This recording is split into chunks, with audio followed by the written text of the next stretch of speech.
చూపెట్టినా లేదా heart beat వస్తుందని చూపెట్టినా మాట్లాడేందుకు నువ్వు మాట్లాడేసి వాడు ఏమంటున్నాడు మేము ఇటువంటి నువ్వు డాక్టర్ కార్డియాలజీ చెప్తున్నాడు ఇప్పుడు డాక్టర్ కదా నేను కూడా కాదు మేము ఏం చెప్పాలి సార్ నువ్వు తీసుకోపోకుండా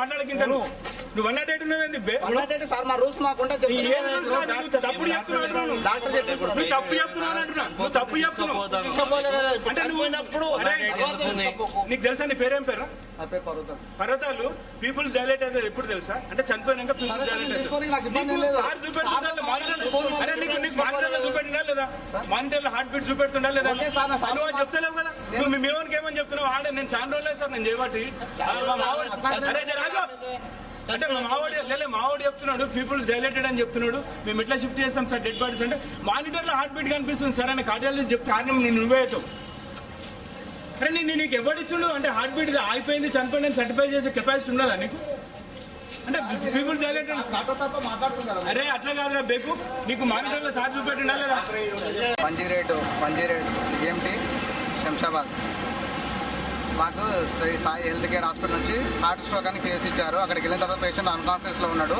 నేను వైటల్ చెక్ చేసి మా ఈఆర్సీ డాక్టర్తో మాట్లాడమంటే అతను మాట్లాడిన తర్వాత కూడా మా ఈఆర్సీ పర్మిషన్ ఇవ్వకపోతే అతను ఇవ్వలేదని చెప్పేసి నా మీద రాళ్ళదాడి గురిపించి కాళ్ళతో తన్నిన్నాడు. ఎవరు? ప్రేమరాజ్ అతను బీజేపీ లీడర్ అంట అతను అని చెప్పేసి నా మీద దురుసుగా మాట్లాడిండు. నేను శంషాబాద్ లొకేషన్ ఎట్లా డ్యూటీ చేస్తా చూస్తాను నీకు డ్యూటీ ఎవరు ఇచ్చిందని చెప్పేసి ర్యాష్గా మాట్లాడుతున్నాడు. పేషెంట్ అయితే కండిషన్ సీరియస్గా వైటల్స్ నాట్ రికార్డ్ అవుతున్నది. పేషెంట్ అన్కాన్షియస్లో ఉన్నాడు. పేషెంట్ డెత్ అయిన ఉన్నాడు. అతను హాస్పిటల్ తీసుకెళ్ళి నా మాట ఇంటవైనవా నేను డాక్టర్ని నేను చెప్పినట్టు ఇంటవైనా చెప్పి నా మీద ఫోర్స్ చేసిండు.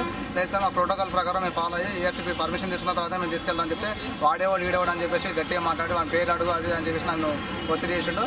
అతను ఎక్కడో చెప్పేసి నాకు తన్నిండు. కంపెనీ మొబైల్ కూడా పల్లగొట్టిండు ఆయన. ప్రేమరాజ్ అంత లీడర్ అంట నీ శంషాబాద్లో ఎట్లుంటో చూస్తే నీకు ఉద్యోగం ఇచ్చిందని చెప్పేసి నాకు ర్యాష్గా మాట్లాడింది అతను. పోలీస్ స్టేషన్లో కూడా నేను ఆర్జీఐ పిఎస్లో కంప్లైంట్ ఇచ్చాను. ఎఫ్ఐఆర్ బుక్ చేయమని చెప్పిన సార్ వాళ్ళు కూడా ట్రీట్మెంట్ చేస్తారు. ఆల్రెడీ ట్రీట్మెంట్ చేసిన పేషెంట్ చనిపోతే మళ్ళీ హాస్పిటల్ బ్యాన్ ఏం వస్తుందని చెప్పేసి మా మీద ఒత్తిడి తీసుకొచ్చి 108 కాల్ చేసి 108లో షిఫ్ట్ చేస్తే సేఫ్ ఉంటుంది మాకు ఏం బ్యాన్ ఏం రాదని చెప్పేసి వాళ్ళు ఆ ప్లాన్ వేసి మాకు ఫోన్ చేసి కాల్ చేసి ఇచ్చారు. మేము అక్కడికి వెళ్ళిన తర్వాత పేషెంట్ అన్కాన్షియస్లో ఉన్నాడు. మేము తీసుకెళ్ళాము. మాకు ఈఆర్సీపీ కూడా పర్మిషన్ ఇవ్వలేదు. ఈఆర్సీపీతో మాట్లాడుతూ పేషెంట్ను ఫోన్ తీసుకుని వల్లగొట్టి మా మీద దాడి చేయడానికి